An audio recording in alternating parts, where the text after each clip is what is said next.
Hi children, good morning. Good morning to all of you. Welcome to Saint Claret School online classes. Children, so please all of you be prepared mentally. You should listen the online classes, right children? So because of nowadays these are the what are the issues are going on in our India, in our throughout world also. It will be created one of the new trend in teaching. So that is the online classes. So in our India, most of the our state government and the central government also they decided to give some online classes through the Saptagiri channel, right children? So please understand that. So please all of you utilize these online classes. See here, each and everything you should write in your sheet of value. Okay children? So here yesterday what we have discussed regarding atomic structure means, see children, yesterday we discussed about one of the concept, that is the alpha scattering experiment or Rutherford atomic model. Okay children, so let us see here. Till now we have discussed there are three atomic theories children. So what are those three atomic theories means? The first one is Dalton atomic theory. What is the first theory children? Dalton atomic theory. Dalton atomic theory. And the second atomic theory is J.J. Thomson atomic theory. J.J. Thomson atomic theory. And here the third one is Rutherford atomic model. Rutherford atomic theory or atomic model.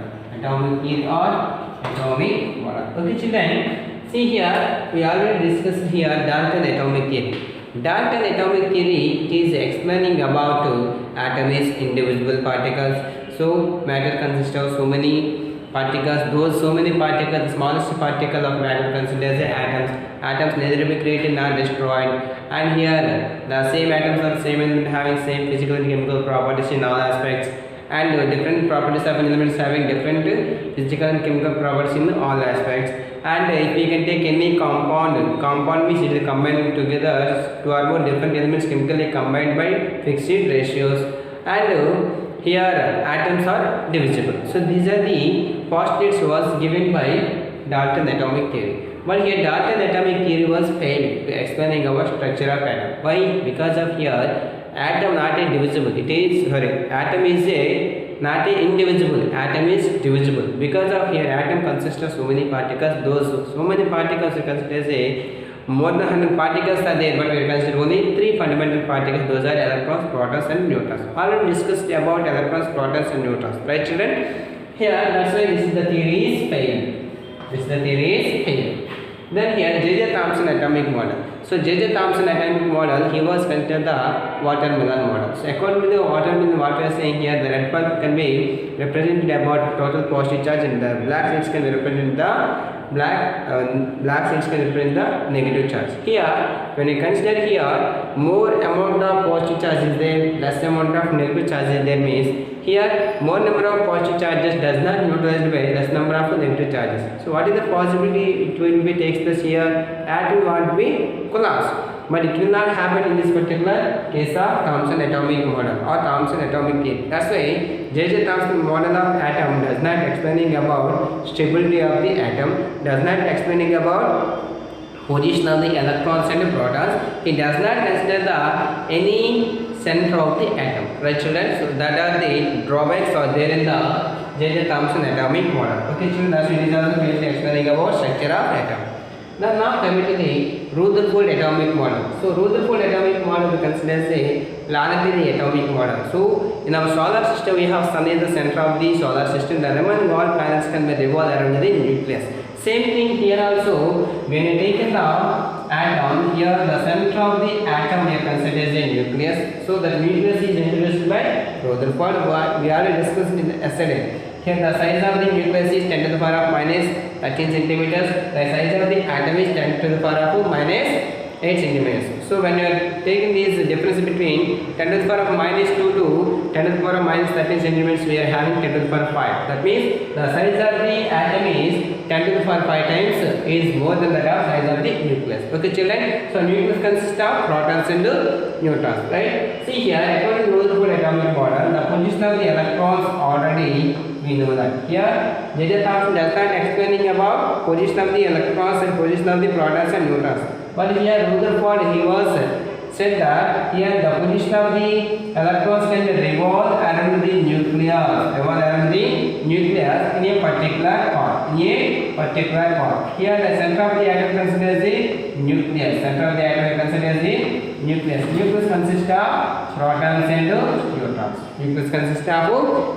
and neutrons. See children, according to the Rutherford atomic model or planetary atomic model, all the electrons can be revolved around the nucleus in a particular path continuously. So, if the electrons are continuously losing its energy means, according to modern physics, here it wants to lose some energy means, it's by losing the energy, all the electrons wants to come closer to the nucleus. If all the electrons are comes closer to the nucleus means, atom will be collapsed. It will happen here. It will not happen here. That means here Rutherford atomic model also does not explaining about stability of the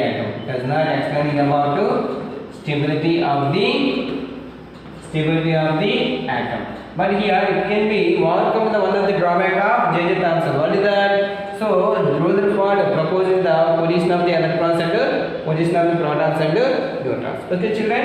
And here Rutherford also does not explaining about if the electrons are continuously emits the radiations by losing its energy means we are getting the continuous spectrum.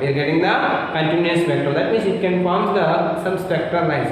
That means here a spectral lines why it is formed. That is the concept does not explain by Rutherford atomic model. So these are the drawbacks can be overcome by one of the new atomic theory, that is Bohr's atomic theory. What children? Bohr's atomic theory. See children, Bohr's atomic theory. Niels Bohr, he is the one of the Danish scientists. So in the year of 1913, he was proposing the Bohr's atomic theory. Right children? So now that is we are going to discuss about what are the postulates who are proposed by Bohr's atomic theory and what are the limitations are there in the Bohr's atomic theory. Right children? So each and every postulate we should write in our notebook. So right children? So what we have the concerned material, you should keep it inside, then you should look at that and you should get some information from the online. So whatever it may be, you should get the more information regarding this concept. Okay children? So please all of you look at here. See here, Bohr's atomic theory. Bohr he was proposing some postulates regarding atomic theory. See children, what are the postulates are proposed by Niels Bohr means? Here he was considered suppose if we can take the atom. The center of the atom we are considered as the nucleus. And here electrons can be revolved around the nucleus in a particular part. See children, here electrons are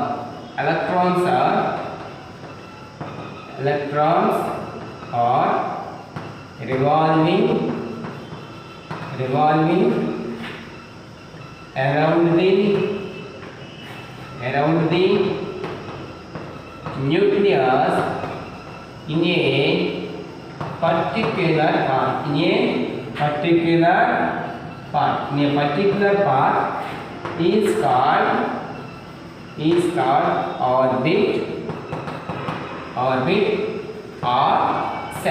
orbit or cell. See children, electrons are revolve around the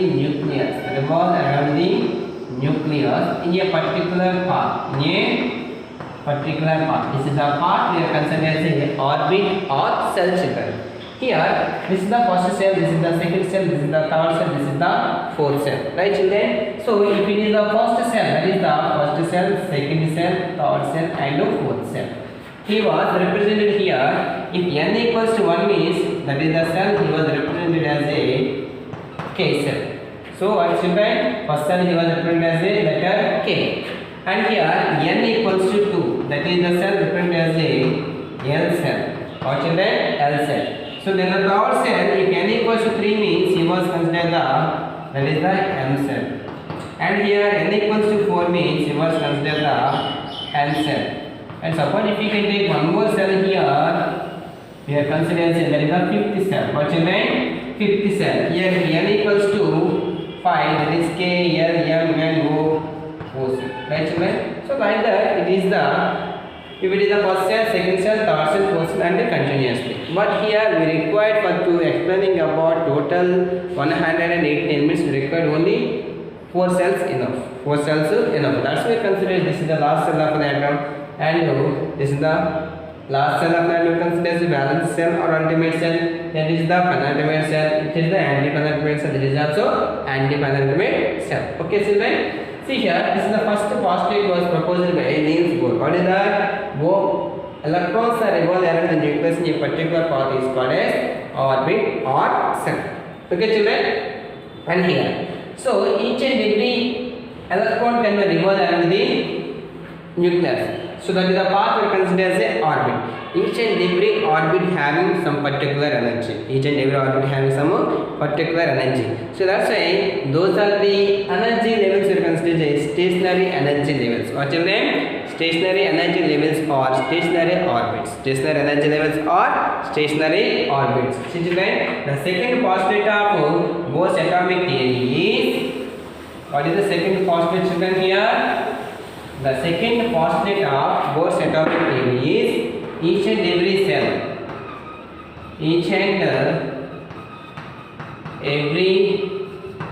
cell having some particular energy. That's why these are the energy levels are called as stationary orbits. What's your name? Stationary orbits or stationary levels. Okay, children. If n equals to 1 means that is it is having energy E1. If n equals to 2 cell means it is having E2. If n equals to 3 means it is having energy E3. If n equals to 4 means it is having energy E4. That is the continuous. Okay, children. So this is about second postulate about the Bohr's atomic theory. Now coming to the what is the third postulate of Bohr's atomic theory means. See children. So these are the electrons continuously revolve around the nucleus. See children, here you have to remember one point here. What is that means? The electrons are which are very closer to the nucleus, it is having low energy. So which of the electrons are far away to the nucleus, it is having more energy. Once again, which of the electrons are near to the nucleus, those electrons having low energy. Which of the electrons are far away to the nucleus, those electrons having more energy. Okay, children. So it is near to means that is the lower energy. Far away to means higher energy. Okay, children. And here, each and every electron it is continuously revolve around the nucleus means sometimes what will happen here, it can emit some radiations. When the electron continuously emits the radiations means it can lose its energy.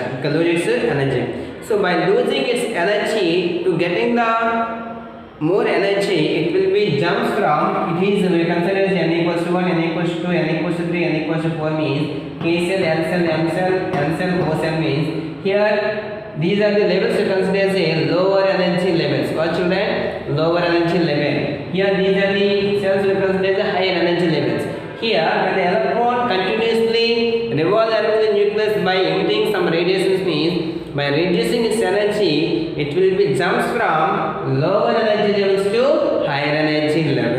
It can jump from lower energy levels to higher energy level. When the electron can be jumps from lower energy levels to higher energy level means, for example, so the same thing I am drawing here. See here, for example, here what I am drawing here means same.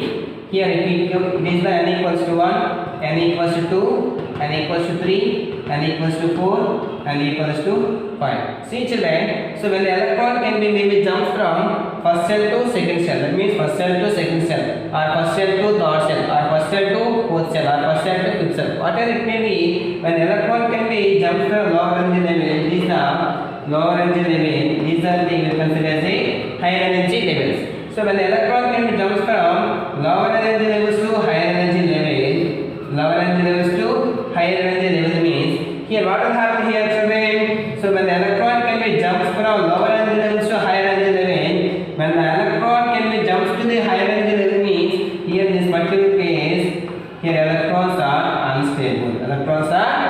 unstable. At lower energy level it is stable. At lower energy state electrons are more stable. But when by losing its energy it can jump from lower energy levels to higher energy level, means at the higher energy levels electrons are unstable. That's why again it wants to come to its original position. Comes to the original position. So when the electron comes to the original position, means it can emit some radiations. So electrons can be jumped from lower energy levels to higher energy level. Then again it comes to the higher energy levels to lower energy level. By emitting some radiations, they were getting the emission line spectrum. What children? Emission line spectrum. That means what is the drawback is there in the Rutherford atomic model. What is the Rutherford atomic model? Does not explaining about spectral lines, but the spectral lines are explained by Bohr's atomic theory. Bohr's atomic theory. Okay children, here when the electron can be jumped from lower energy to the higher energy level, means if the electron can be jumped from first cell to second cell, if the electron can be jumped from first cell to second cell, means here one of the energy difference will be takes place.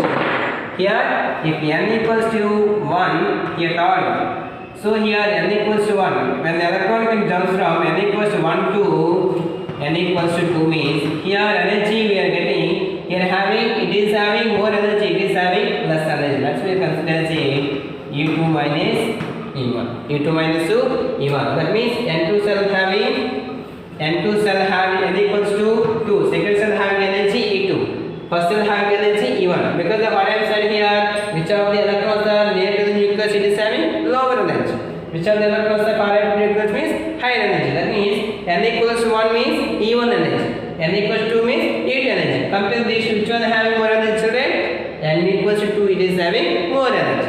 That's why we have to represent it as E2 minus E1. Okay? And suppose n equals to 2 to n equals to 3, we consider as E3 minus E2. And here if n equals to 4 to 2, n equals to 3, then we represent it as E4 minus E3.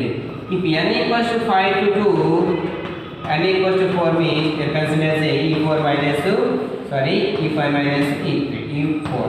Since then here E2 minus E1 energy difference, E3 minus E2 energy difference, E4 minus E3 energy difference, E5 minus E4, that is energy difference. So this energy difference is represented as delta E1, delta E2, delta E3, delta E4 and so on. Okay, right children? So that means delta E is nothing but energy difference. That means E2 minus E1 or E2 minus E2 like that. According to Max Planck's constant, energy is directly proportional to the frequency. Energy directly proportional to the frequency. I will learn this point in when I am discussing about spectrum. Right children? See here, delta E directly proportional to mu, means here we consider the delta equal to, remove the proportionality constant, we should keep h mu. And here h is the Planck's constant, is the energy of the electron, mu is the velocity of the electron or frequency of the radiation. And here delta equals h mu, means h equals to Planck's constant. And what is the value of Planck's constant children? So what is the value of Planck's constant? Means h equals to 6.625 into 10 to the power of minus 27 m second, or 6.625 into 10 to the power of minus 34 joule second. Right children? So this is about third postulate was given by Niels Bohr. Okay children? And now coming to the fourth one. So what is the fourth postulate of the Bohr's atomic theory? Means, children, the fourth postulate of Bohr's atomic theory is when the electron can be revolved around the nucleus with some velocity and it is maintained one of the radius. Okay children? See here, for example, when you consider the one of the atom, see here, this is considered as a center of the atom, it will be considered as a radius of the atom. And here this is the electron. So with at t equals to 0, this is the position of the electron. After some time See here, when you consider the one of the atom, here electron can be revolved and then nucleus in a particular path, and here it is considered as a radius of the orbit, children, radius of the orbit. And here at t equals 0, this is the electron. After some time, when you are taking the t equals to 1, so with some velocity, electron can move from one place to another place. One place to another place. That means here it can form the one of the angle. It can form the one of the angle. That is the angle we are considered as a angular momentum of the electron. What children? Angular momentum of the electron. See here, when we are consider the angular moment of electron. So that is represented as a, what is the mass of the electron, children? Mass of the electron are represented with small m. So with velocity v and with the radius r. So mvr is directly proportional to mvr is directly proportional to h by 25. H by 25. So there we consider as mvr equals to nh by 25. It is considered as a angular momentum of the electron. Here m is the mass of the electron, v is the velocity of the electron, r is the radius of the orbit or atom, and n is the number of atoms. If n equals to, we consider as a 1, 2, 3, 4 and so on. H is the Planck's constant and 2 pi we know that. Right children? See here, when you substitute n equals to 1, we are getting mvr equals to h by 2 pi. mvr equals to h by 2 pi. If we can substitute that, n equals to 2 means we are getting as a mvr equals to 2h by 2 pi. 2h by 2 pi means 2 to cancel means then we are getting h by pi. If m equals to 3 means mvr equals to 3h by 2 pi. If n equals to 4 means mvr equals to 4h by 2 pi. 4h by 2 pi means 2 2s are 2 1 there. Then we are getting 2h by 5. Like that here, these are the values we are getting. That is the angular momentum of the electron, children. Okay children? And here, when the electrons can be continuously, when the electron it is having, here this is one of the radius of the first cell, it is the radius of the second cell, and when it is going on, here radius of the third cell, and we are going on radius of the fourth cell. So there continuously we are going on into nth cell means we are represented as a, what is the radius of the nth orbit? What is the radius of the nth orbit? Here radius of the nth orbit we represent with Rm. Rn equals to n square h square by 4 pi square m e z m e square z m e square z. This is the value for radius of the nth orbit, children. So how we will get this value we will discuss tomorrow. Okay children? And suppose if we can take the energy of the nth orbit, En equals to minus 2 pi square m e power 4 z square by n square h square. This is the energy of the nth orbit. So these are the two formulas. How we will get, we will discuss tomorrow. Okay children? And here this is about 5th postulate and this is about the 6th postulate of the Bohr's atomic theory. Right children? So when we are going to the, these are the some of the postulates of the Bohr's atomic theory. Sir, what are the limitations of the Bohr's atomic theory? What are the limitations of Bohr's atomic theory means? See here, in Bohr's atomic theory also some drawbacks are there, children. What are the drawbacks of the Bohr's atomic theory means? Bohr's atomic theory, it is explaining about only single electronic atoms. It can explaining about only single electronic atoms. Children, very important children. See here, each and every point you should write in your CW. Okay children? See here, what are the limitations? What are the limitations of Bohr's atomic theory means? Bohr's atomic theory is applicable for Bohr's atomic theory is applicable for single electronic atoms. Children, single electronic atoms means like hydrogen, He+1, Li+2 and Be+3. See here, these are the elements having only single electron. But what about multi-electronic atoms? So for about multi-electronic atoms, it is not explained. It is not explained. Okay, children. And the second limitations of Bohr's atomic theory is, here Bohr's atomic theory does not explain about, see here, does not explain about multi-electronic atoms will be discussed here.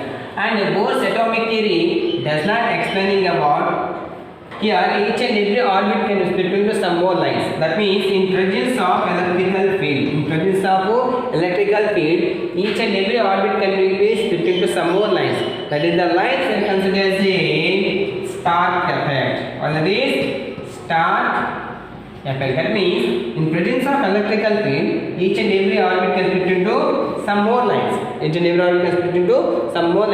So that is the effect we consider as a Stark effect. In presence of magnetic field also, each and every orbit can be split into some more lines. That is the effect we consider as a Zeeman effect. Or children, Zeeman effect. See children, here MUN, that is the magnetic effect. So Stark means sprinkles, that is the electrical effect. That means in presence of electrical effect we consider as a Stark effect. In presence of magnetic we consider as a Zeeman effect. Here Stark effect and Zeeman effect does not explained by Bohr's atomic theory. And now coming to the what is the third limitations of Bohr's atomic theory means, see here, suppose if you can take the Bohr's atomic theory, according to Bohr's atomic theory, when you take in the angular momentum here, m here equals to nh by 2 pi. See children, when you are substituting here 1, n equals to 1, n equals to 2, n equals to 3, n equals to 4 means, here angular momentum is quantized. See here, why the angular momentum is quantized? It is does not explained by Bohr's atomic theory, children. See here, first one, Bohr's atomic theory is applicable for only single electronic atoms. Second one, in presence of electrical field and magnetic field, each and every orbit can be split into some more lines, is called as Stark effect and Zeeman effect. These are the effects does not explained by Bohr's atomic theory. And angular momentum of the electron, it is quantized. Why it is quantized? That is the does not explained by Bohr's atomic theory, right children? And one more point here, Bohr's atomic theory does not explaining about if the two or more atoms combine to form a molecule. That is already discussed in the chemical bond concept. So why, how